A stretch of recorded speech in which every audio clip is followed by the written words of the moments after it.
তরুণ নেতৃত্বের প্রতি আইনশৃঙ্খলা বাহিনী খারাপ আচরণ শুরু করেছে অভিযোগ করেছেন ঢাকা ১১ আসনের এনসিপি প্রার্থী নাহিদ ইসলাম।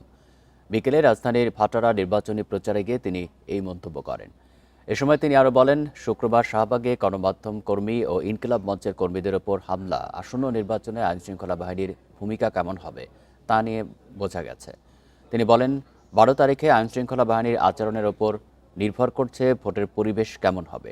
তিনি অভিযোগ করেন, তার ব্যানার ফেস্টুন সরিয়ে দেওয়া হচ্ছে, কর্মী সমর্থকদের হুমকি দিচ্ছে, পরোক্ষ বাধা দিচ্ছে।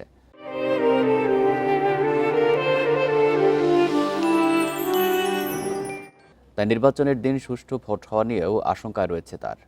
পুলিশের যে আক্রমণাত্মক ভঙ্গি এবং জুলাই যোদ্ধাদের তরুণ নেতৃত্বকে বাছাই করে তাদের উপর আমরা ক্ষোভের বহিঃপ্রকাশ দেখেছি।